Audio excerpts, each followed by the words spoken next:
이제 사도 바울은 에베소서를 시작하면서 이제 하나님께서 우리 성도들 한 사람 한 사람에게 하늘에 속한 모든 신령한 복을 주셨다, 이렇게 찬양을 하고 있습니다. 그러면서 이제 성부 하나님께서는 우리를 택하셨습니다. 창세전에 우리를 택하셨습니다.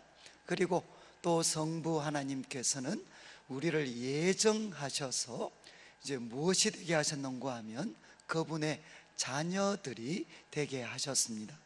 그리고 이제 성자 예수님은 어떻게 하셨는가 하면 그 피로 말미암아 우리를 속량 곧 죄 사함을 얻도록 해 주셨습니다. 그리고 이제 오늘 살펴보는 말씀은 성자 예수님과 관련된 복인데, 이제 아마 두 가지로 나누어서 살펴보는 게 아마 좀 이해하시기가 수월할 것 같습니다. 우리 8절 말씀을 보시는데, 먼저 우리 주보 3면을 먼저 좀 펴시면 좋겠습니다. 주보 3면을 보면 제일 마지막 부분에 에베소서 1장 9절부터 12절까지 세 번역이 좀 기록이 되어 있는데, 먼저 이걸 좀 펴시고 말씀을 드리면 좋겠습니다. 자, 이제 9절 말씀에 사도 바울은 이야기합니다. 8절에 이는 그가 모든 지혜와 총명을 우리에게 넘치게 하셨다. 그러니까 이제 하나님께서는 우리에게 어떤 복을 주셨는가 하면 모든 지혜와 총명, 이것을 넘치게 하셨다. 다른 말로 하면 이제 우리 하나님께서 우리 성도님들 한 사람 한 사람에게 모든 지혜와 총명을 넘치게 주셨습니다. 넘치게 주셨으면 이제 우리들의 입장으로 이 말씀을 받아들이면, 그러면 우리는 어떤 사람이 됐습니까? 우리는 하나님으로부터 모든 지혜와 총명을 넘치게 받은 사람들입니다. 그래서 성도님들 한 사람 한 사람은 하나님이 주시는 모든 지혜와 총명, 이것을 넘치게 받아서 가지고 있는 사람이 성도들입니다. 그러니까 우리 성도들은 보통 사람이 아닙니다. 그리고 어리석은 사람도 아닙니다. 그리고 이제 9절 말씀에 하나님이 주시는 모든 지혜와 총명을 가졌기 때문에 9절 말씀, 그들만 알게 된 것이 있습니다. 성도들만 깨닫게 된 것이 뭐냐? 그것은 그 뜻의 비밀입니다. 그 뜻의 비밀. 세 번역에는 이제 하나님의 신비한 뜻, 하나님의 신비한 뜻을 우리가 알게 됐습니다. 하나님이 알려주셔서 우리는 알게 됐습니다. 그런데 하나님의 이 신비한 뜻, 이 비밀은 이제 하나님께서 우리들에게 나타내시기를 참 기뻐하셨습니다. 기뻐하시면서 우리에게 알려주셨는데, 그 내용이 뭔가 하면 9절 마지막에 이렇게 되어 있습니다. 그리스도 안에서 때가 찬 경륜을 위하여 예정하신 것이다. 이것을 이제 세 번역으로 보시면 10절에 이렇게 되어 있습니다. 10절에 하나님의 계획은 뭐냐? 하나님의 계획은 때가 차면 이제 10절을 보십시오. 하늘에 있는 것이나 땅에 있는 것이 다 그리스도 안에서 통일되게 하려 하십니다. 지금 좀 말씀이 어렵죠? 이제 저를 좀 보시면 좋겠는데, 제가 좀 정리를 해드리면, 하나님은 우리 성도님들 한 분 한 분에게 모든 지혜와 총명을 주셨습니다.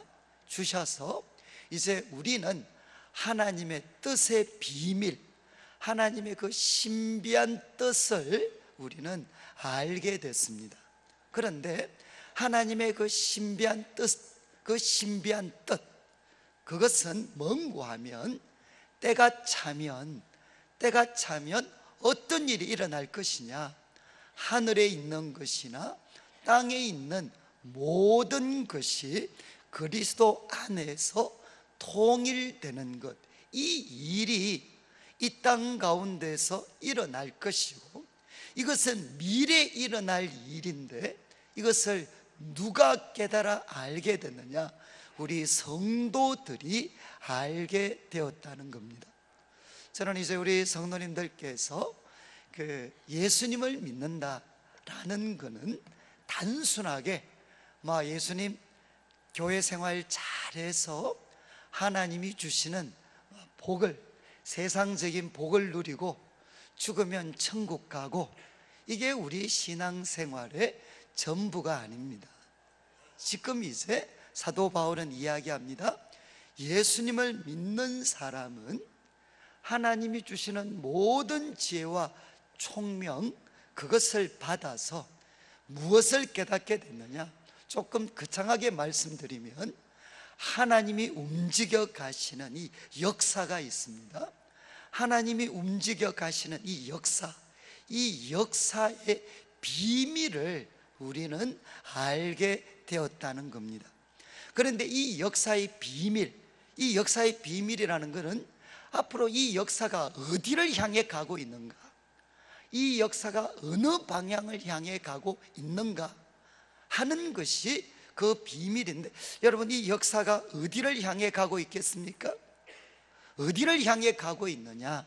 바로 예수님을 머리로 해서 하늘에 있는 것, 땅에 있는 것이 다 통일되는 그 방향을 향해 역사가 움직여 가고 있다는 것입니다.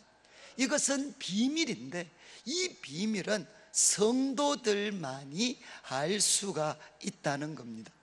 제가 이 말씀을 좀 이해에 좀 도움이 될는지 헷갈리게 될는지 제가 좀 잘 모르겠는데, 지금 이제 우리가 살고 있는 이 세상은 사실 두 가지 큰 하나의 흐름이 있습니다. 그거는 뭔가 하면 한쪽은 자본주의입니다. 자본주의.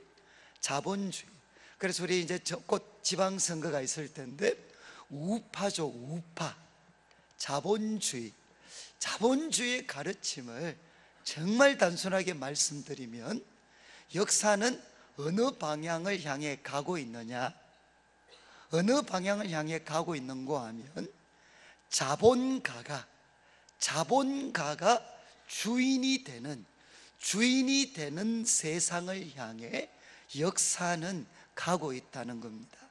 이게 이제 자본주의자들의 주장입니다. 역사는 어디를 향해 가느냐? 자본가가 주인이 되는 세상, 그 세상을 향해 가고 있다. 그리고 그 날이 와야 세상에는 참된 평화가 있다라고 자본주의자들은 주장을 합니다. 그리고 많은 사람들이 이 믿음과 신념에 따라서 살아가고 있습니다. 그리고 또 한쪽은 뭔가 하면 좌파입니다. 좌파. 사회주의라고도 불리고 공산주의라고도 불리는 좌파가 있습니다. 그런데 이 좌파들은 무엇을 믿느냐? 무엇을 믿는가 하면 역사는 어디를 향해 가고 있느냐? 역사는 소위 노동자, 농민으로 대표될 수 있는 민중들이 있습니다. 자본가가 아니고 민중들이 있습니다.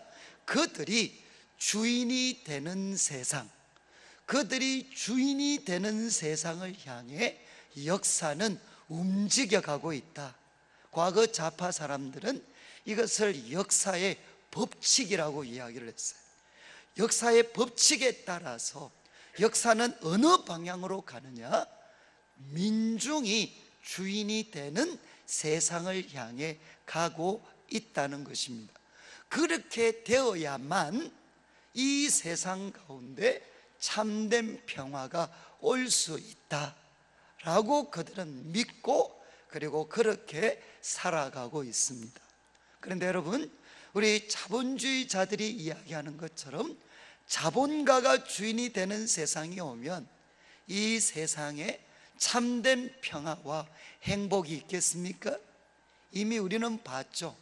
오늘날 이 시대에도 자본가들이 중심이 되었을 때 얼마나 이 세상 속에 차별이 심한가, 소위 양극화되는가, 그리고 그 주장이 얼마나 그들만을 위한 것이고 일반 사람들을 소외시키는 것인가 하는 것을 우리는 잘 보고 있습니다.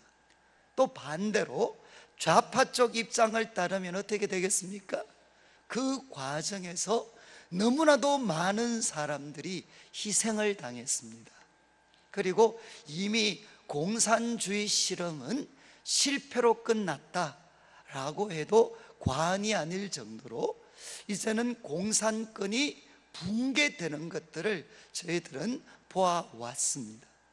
우리가 살고 있는 이 세상은 소위 자본가가 주인이 되는 세상을 향해 온다, 역사는 움직이고 있다, 그것을 믿고 살아가는 사람들이 있고, 또 한쪽은 민중이 주인이 되는 세상을 향해 역사는 가고 있다, 그것에 따라서 살아가는 사람들이 있습니다. 그리고 그들 입장에서 참된 지식인은 뭔가 하면 우파는 자본가 편에 서는 것이고 좌파는 민중의 편에 서는 것이 참된 지식인의 삶입니다. 그렇다면 우리 성도들은 어떻게 되겠습니까? 오늘 성경은 뭐라고 이야기하느냐? 여러분, 역사의 끝은, 역사는 어디를 향해 움직여가고 있느냐?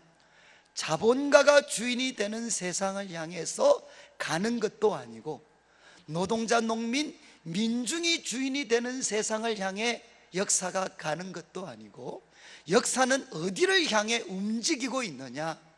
예수님이 하늘에 있는 것이나 땅에 있는 것이나 이 모든 것의 머리가 되는, 예수님이 머리가 되고 주인이 되는 세상을 향해 역사는 움직여가고 있다는 것입니다.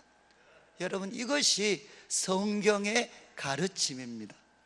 그래서 우리 성도들은 하나님이 주시는 모든 지혜와 총명을 가졌기 때문에 다른 사람들은 결코 깨달을 수 없는 이 하나님이 움직여 가시는 역사의 비밀을 우리는 알게 되었습니다. 그래서 이 역사는 어디를 향해 가느냐? 예수님이 주인이 되는 세상을 향해 역사는 움직여가고 있습니다.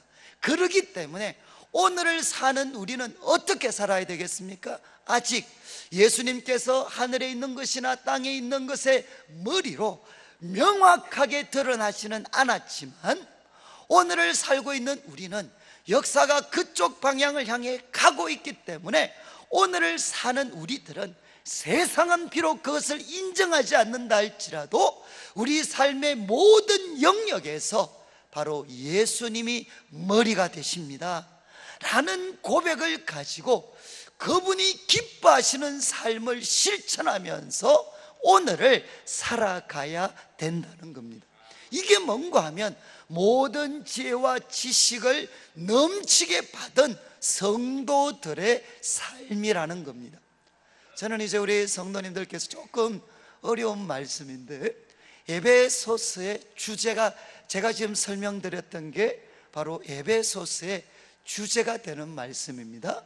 여러분, 교회는 무엇이겠습니까?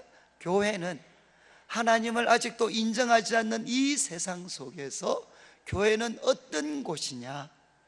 성도들이 모여서 이 세상을 향해 무엇을 보여주는 공동체냐? 예수님이 머리십니다. 예수님이 바로 왕이십니다 라는 것을 보여주는 공동체가 뭔가 하면 교회라는 것입니다. 이해하시겠습니까? 그리고 이제 여러분 잘 아시는 것처럼 에베소서 5장 마지막부터 6장에 가면은 사도 바울이 부부 사이에 대해서 가르침을 줍니다. 그때 뭐라고 이야기했죠? 남편들아, 아내들을 어떻게 사랑하라고 했습니까? 주님께서 교회를 사랑하신 것처럼 해라. 그리고 또 아내들은 남편에 대해서 교회가 주님께 복종하는 것처럼 해라. 결국 이 말씀은 무슨 뜻이죠? 가정에서 특별히 부부지간에 누가 왕이 되어야 됩니까? 남편이 왕이 되는 것도 아니고 아내가 왕이 되는 것도 아니고 부부 사이에서 바로 예수님이 왕이 되는 삶을 실천하라는 겁니다. 그게 바로 주님께서 우리에게 부부 사이에 주신 가르침의 핵심입니다. 그리고 또 우리 자녀들을 양육할 때도 어떻게 하라고 했죠? 자녀들아, 너희 부모를 주 안에서 순종해라. 그리고 또 우리 부모들은 자녀들을 노엽게 하지 말고 주의 교양과 훈계로 양육해라. 이것은 무슨 뜻입니까? 부모와 자식 사이의 관계에 있어서도 누가 왕이 되어야 되느냐? 예수님께서 왕이 되셔야 된다는 겁니다. 그리고 또 이제 종과 상전과의 관계에서도 이렇게 이야기했죠. 종들을 보고 뭐라고 이야기했습니까? 상전들을 대할 때 누구처럼 대해야 되느냐? 주님께 하듯이 그들을 섬겨라. 그리고 또 상전들에게는 이 종들을 어떻게 대하라고 했습니까? 협박하지 마라, 위협하지 마라. 그러면서 아주 인상적인 말을 합니다. 너희들에게도 하늘의 상전이 있다는 것. 이 세상에 주인으로 살아가는 사람들에게 너희들도 하늘의 상전이 있다. 누구시죠? 예수님이십니다. 너희들도 상전이신 예수님 모시고 살아가는 사람들이니까 종들을 대할 때도 어떻게 대해야 되느냐? 상전이신 주님이 기뻐하시는 방법대로 종들을 대해야 된다는 것입니다. 사랑하는 성도님들, 우리 그리스도인들의 삶은 뭔가 하면 역사의 비밀을 알았습니다. 역사의 비밀은 무엇인가 하면 하늘 그날이 오면, 그게 역사의 끝이 되겠죠. 그날이 오면 하늘에 있는 것이나 땅에 있는 모든 것이 예수님을 머리로 해서 통일됩니다. 통일은 뭔가 하면 하나로 모입니다. 하나로 모이는 것. 이 비밀을 깨달았기 때문에 오늘을 사는 이 삶의 현장에서, 우리 가정에서도, 그리고 일터에서도, 그리고 교회 공동체에서도 바로 주님이 머리십니다 라는 것을 고백하면서, 가정에서도 주님이 기뻐하시는 뜻대로 서로를 섬기고, 그리고 일터에서도 주님이 기뻐하시는 뜻대로 서로를 섬길 때, 그때 이 세상 속에 무엇이 주어질 수 있느냐? 하나님이 주시는 평화, 하나님이 주시는 평화가 이 땅 가운데 주어질 수가 있다는 겁니다. 그래서 이제 사도 바울은 이야기를 했습니다. 하나님은 우리 성도들에게 어떤 복을 주셨느냐? 모든 지혜와 지식을, 모든 지혜와 총명을 넘치게 부어주셔서 하나님 뜻의 비밀을 알았고, 그 뜻의 비밀은 뭔고 하면 때가 차면 하늘에 있는 것, 땅에 있는 것이 예수님을 머리로 해서 모이게 됩니다.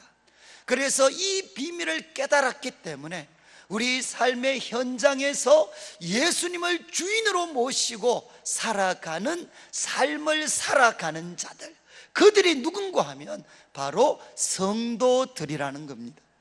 그리고 이어서 이제 11절 말씀을 보시면 또 한 가지 복을 이야기하는데, 11절을 보시면 모든 일을 그의 뜻의 결정대로 일하시는 분, 이분이 누구신가 하면 하나님이십니다. 하나님은 모든 일을 그의 뜻의 결정대로 일하십니다. 그런데 그분이 계획을 세우셨습니다. 그분의 계획을 따라서 어떤 일이 일어났느냐? 우리가 예정을 입어 그 안에서, 예수님 안에서 무엇이 되었죠?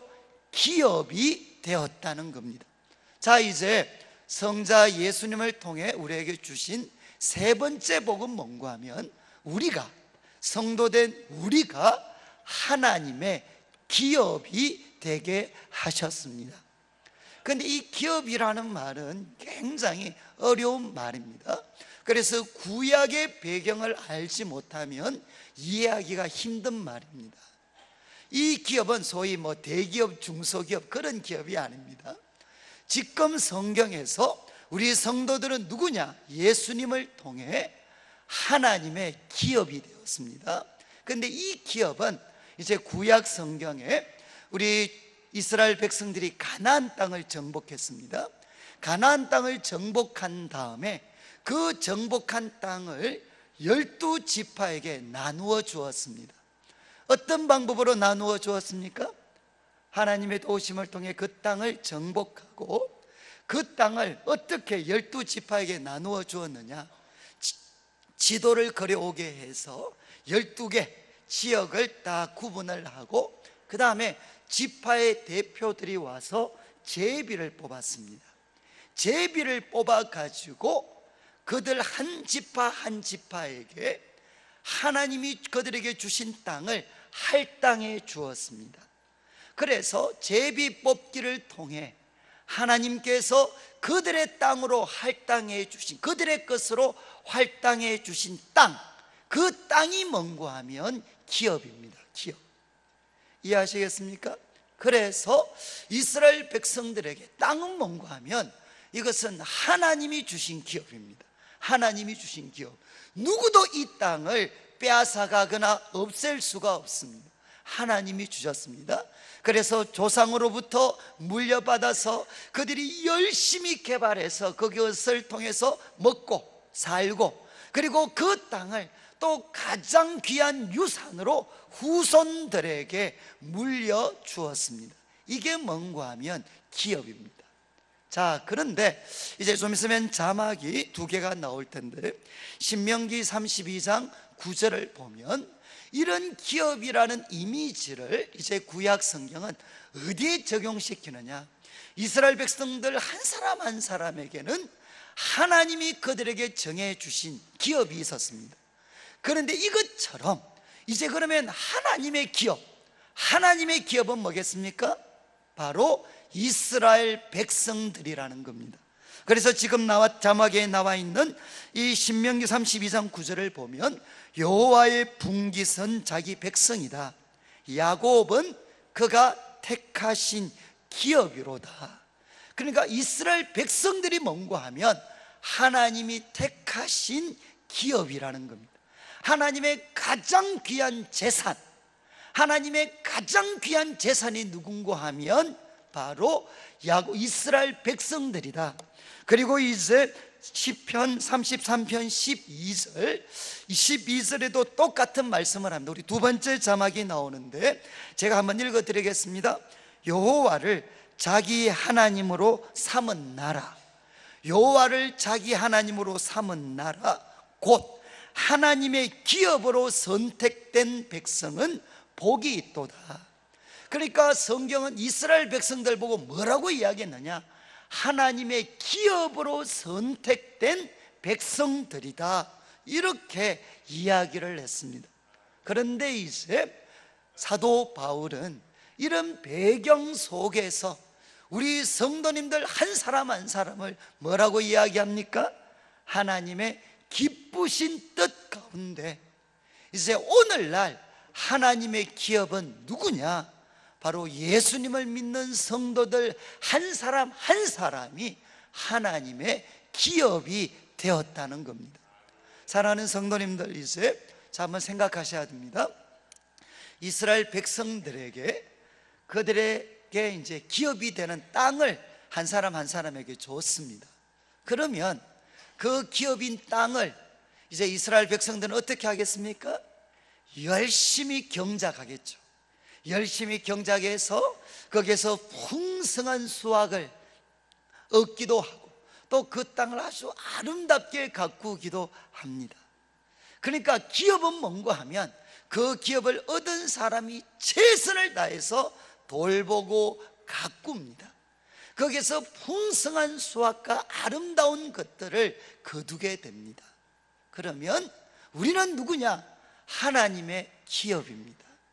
그러면 이 말씀 속에 담겨져 있는 보이지 않는 말씀은 뭔가 하면, 우리는 하나님의 기업이니까 사람도 자기 기업을 위해서 아침부터 일어나서 밤늦게까지 그 땅을 가꾸고 열매를 씨를 뿌리고, 그리고 또 뭐 잡초들을 또 다 뽑아내고, 그래서 그 땅에서 풍성한 수확을 얻기 위해서 그 유업에 자신을 헌신하는 것처럼, 하나님께서는 자기의 기업이 된 우리들을 어떻게 하시겠습니까? 하나님께서는 지금도 최선을 다해서 돌보시고 가꾸고 계신다는 겁니다. 성도님들 믿으시는가요? 아마 저는 우리 성도님들의 삶을 근본적으로 바꿔 놓을 수 있는 저는 가르침 중에 하나가 이거라고 생각합니다. 우리는 하나님의 기업입니다. 하나님의 기업이 되었습니다. 그래서 하나님의 기업이 되었기 때문에 하나님은 지금도 우리 눈에는 보이지 않지만, 그분은, 하나님은 최선을 다해서 우리들을, 기업된 우리들을 돌보시고 가꾸십니다.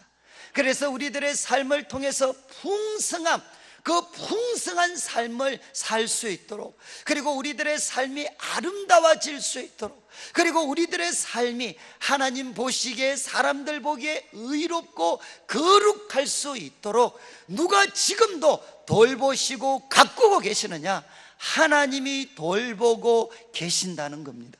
그래서 12절을 보시면, 그래서 이는 하나님, 우리가 그 안에서 기업이 되었기 때문에, 하나님이 돌보시고 가꾸시는 기업이 되었기 때문에 12절 이는 목적입니다. 우리가 그리스도 안에서 전부터 바라던, 이 전부터 바라던, 이거는 제가 좀 설명을 하면 길어질 것 같아서 맨 먼저 그리스도에게 소망을 둔 우리들, 맨 먼저 그리스도에게 소망을 둔 우리들, 이거는 제가 다음 주에 한번 설명을 드리겠습니다. 우리들 바라던 그의 영광의 찬송이 되게 하려 하십니다. 지금 우리를 그분의 기업이 되게 하신 이유가 뭔가 하면, 우리가 예수님 안에서 뭐가 되는 겁니까? 그의 영광의 찬송이 되게 하려 하십니다. 무슨 말인가 하면, 하나님이 우리들을 그분의 기업으로 삼으신 목적이 뭐냐? 우리가 그분의 영광의 찬송이 되는 것입니다. 그분의 영광의 찬송이 되는 것. 자, 그런데 12절 말씀과 6절 말씀, 6절 마지막 부분을 잘 한번 비교해 보시면 좋겠습니다. 좀 복잡하죠? 12절과 6절 마지막 부분을 보면 거의 비슷한데 조금 차이가 있습니다. 6절 마지막을 보시면, 우리에게 거저 주시는 바 그의 은혜의 영광, 은혜의 영광을 뭐라고 했죠? 찬송하게 하려는 것이다. 하나님께서 우리에게 이런 복을 주신 것은 우리로 하여금 하나님의 그 은혜의 영광, 영광스러운 은혜를 찬송하게 하려는 것이다. 그러니까 찬송하는 주체가 누군가 하면 우리입니다. 우리가 하나님께 이런 신령한 복을 받아서 이게 너무 귀하니까 하나님의 은혜의 영광을 우리가 찬송하게 되는 것. 그런데 12절을 보시면 뭐라고 했죠? 우리가 그리스도 안에서 그의 영광의 찬송이 되게 하려 하십니다. 이거는 우리가 찬송하는 것뿐만 아니라 이제 우리들 자신이 그분의 영광의 찬송이 되는 겁니다. 이거는 무슨 뜻일까요? 영광의 찬송이 된다. 만약에 제가 하나님의 영광의 찬송이 되면 어떤 일이 일어나겠습니까? 제가 하나님의 영광의 찬송이 되면 어떤 일이 일어날까요? 사람들이 저를 보면 저의 삶, 그리고 제 삶에서 일어나는 일들을 보면 주변에서 어떤 일이 일어날까요? 제 삶에서 일어나는 일들을 보면 하나님께 영광의 찬송을 돌릴 수밖에 없는, 이해하시겠습니까? 제 삶에서 일어나는 일을 보면 하나님께 영광의 찬송을 돌릴 수밖에 없는 그런 어떤 삶이 저의 삶이 될 것이라는 겁니다. 그래서 이렇게 저를 보시면, 제 삶에서 일어나는 모든 일을 보면, 이야, 하나님이 저렇게 영광스러운 분이시구나 하는 찬송이 절로 나올 수밖에 없도록 하나님이 저의 삶을 돌보시고 가꾸시겠다는 겁니다. 저는 제가 이제 오늘 드렸던 이 두 가지 말씀은 정말 어려운 말씀입니다. 참 이게 어려운 말씀인데, 제가 조금 어렵더라도 설명을 드리는 거는요, 오늘날 우리 한국 교회가 제일 큰 문제가 뭔가 하면, 죄송한 말씀인데, 성도들이 머리를 쓰지 않습니다. 이해하시겠어요? 그래서 자꾸만 신앙을 감정적인 것으로, 그리고 뭔가 활동하는 것으로 생각하는 분들이 많습니다. 그런데 성경이 가르치는 참된 신앙은 그냥 좀 순서가 뒤섞이긴 하지만, 그냥 편의상 제일 먼저는 뭔가 하면 하나님의 말씀을 머리로, 가슴으로 묵상하는 겁니다. 그래서 하나님의 말씀을 머리로 묵상하고 공부하다가 그 다음에 깨달아서 그 깨달음이 우리들의 감정을 불러일으켜야 돼요. 그냥 기쁘고 좋은 게 아니라 하나님의 말씀을 통해 하나님이 이런 분이시니까, 그리고 하나님이 이런 놀라운 은혜를 베풀어 주셨으니까, 그거 깨달았을 때 우리들의 마음속에 감정이 막 솟구쳐 오르는 겁니다. 기쁨과 감격. 그런데 이것이 솟구쳐 올라서 마침내는 무엇까지 바꾸느냐? 우리들의 의지와 행동까지 지배하게 되는 겁니다. 지배하게 되는 것. 이게 성경이 이야기하는 참된 신앙생활입니다. 그런데 오늘날 한국교회는 무엇이 빠져버렸느냐? 죄송한 말씀인데 머리가 빠져버렸어요. 머리가. 그래서 뭔가 감정적으로 느끼기를 좋아하고, 그리고 그 다음에는 뭔가 봉사하고 움직이는 것을 좋아합니다. 그런데 머리는 텅 비게 되는 거죠. 사랑하는 성도님들, 기독교는 여러분, 우리가 복받기 위해서 믿는 거, 그건 부차적입니다. 왜 우리가 기독교를 선택했느냐? 그것은 진리이기 때문입니다. 여러분, 진리이기 때문에. 많은 진리들 중에 하나가 아니고 성경 말씀만이 유일한 진리이기 때문에 우리는 이것을 믿는 거지, 이거 믿어서 남들보다 세상에서 좀 더 성공하기 때문에 믿는 거 아닙니다. 여러분, 그렇기 때문에 성경은 가르치고 있습니다. 예수님을 믿는 나는 어떤 사람이 되었느냐? 기억하십시오. 모든 죄와 총명을 넘치게 받은 사람이 됐습니다. 그래서 하도 성도님들이 어려워하셨어요. 쉽게 말씀드리면 나는 뭐가 됐나? 예수님 믿어서 천재가 됐습니다. 믿으십니까? 천문 봐도 재수 없는 사람 아니고, 우리가 그냥 상식적인 뜻에서 우리는 천재가 됐어요. 천재가 되어서 하나님의 뜻의 비밀을 우리는 알게 됐습니다. 역사가 어디를 향해 가는지 우리는 알게 됐습니다. 역사는 예수님께서 하늘에 있는 것, 땅에 있는 것의 머리가 되시고 그분 안에 함께 모이는 것으로 역사는 그 방향을 향해 가고 있습니다. 우리는 이것을 알고 있기 때문에 지금 하루하루를 살아도, 어떤 삶의 여건에 놓여져 있더라도 주인이 되신 예수님을 기쁘시게 하는 삶을 살아가는 가장 지혜와 총명을 많이 가지고 있는 자들입니다. 그리고 또 하나, 우리 성도님들은 누구냐? 하나님의 기업입니다. 이 많고 많은 사람들 중에 하나님의 몫으로 할당되어진 사람이 누구냐? 바로 우리 성도들입니다. 그래서 하나님은 특별한 관심과 사랑을 가지시고 우리 성도님들 한 분 한 분을 돌보시고 가꾸고 계십니다. 그래서 언제까지 우리 성도님들의 삶이 하나님의 영광의 찬송이 될 때까지 하나님은 우리들의 삶을 가꾸시고 돌보시고 계십니다. 그러니까 이제 결론이죠. 오늘 이 한 주간, 오는 이 한 주간 어떻게 살아야 되겠습니까? 우리들의 삶에 많은 어렵고 힘든 것들 찾아올 때마다 우리가 어떻게 해야 되겠습니까? 하나님, 이렇게 어렵고 힘든 일 찾아오지만 저는 믿습니다. 저는 압니다. 제가 하나님의 기업인 것을 믿습니다. 하나님께서 저를 돌보시고 가꾸셔서 이 어렵고 힘들게 보이는 여건까지도 하나님의 영광의 찬송이 되게 하실 것, 하나님 저는 믿습니다. 그리고 하나님, 제가 어디를 가든지 간에 저는 고백합니다. 바로 예수님께서 이곳의 머리가 되십니다. 예수님이 바로 이곳의 왕이십니다. 저는 주님을 기쁘시게 하는 삶을 살아가겠습니다. 이것이 우리 성도들의 삶이 되셔야 됩니다. 저는 이제 우리 내일교회를 생각을 할 때도, 하나님, 우리 성도들 한 분 한 분이 하나님의 이 뜻의 비밀을 깨닫고 역사의 끝은 예수님이 왕이 되는 세상으로 끝이 납니다.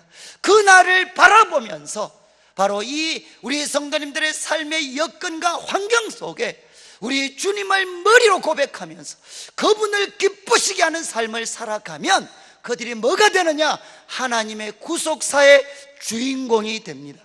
하나님은 그들을 통해 새로운 부흥을 일으킬 것이고 이 대구 땅과 민족 가운데 하나님의 새로운 일을 행하실 것입니다. 그리고 나아가서 우리 교회는 어떤 교회냐? 하나님의 기업입니다. 우리 눈에는 보이지 않지만 하나님이 돌보시고 계시고 하나님이 가꾸고 계십니다. 마침내 주님께서 우리 교회를 돌보시고 가꾸셔서 하나님의 영광의 찬송이 되도록 만드실 것입니다.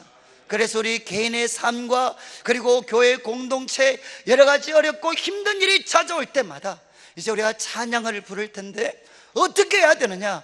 주님을 바라보셔야 됩니다. 그리고 주님을 기다리셔야 되고, 그리고 그분을 의지하게 되면 우리를 가꾸시고 돌보시고 계시는 하나님께서 우리로 하여금 정말 바다 위를 걷게 하시고 어떤 어려운 가운데서도 높은 산 위에 우리를 세우시는 그 기적적인 은혜들을 우리는 체험하게 될 것입니다. 이 한 주간 살아갈 때 하나님의 비밀을 깨달은 자로서 예수님의 왕되심을 우리 삶의 현장에서 실천해 가시고, 하나님의 기업입니다. 하나님이 가꾸시고 돌보시는 가운데 우리 성도님들의 삶을 하나님의 영광의 찬송이 되는 삶으로 다듬어 가시는 우리 성도님들 되시기를 주님의 이름으로 축복합니다.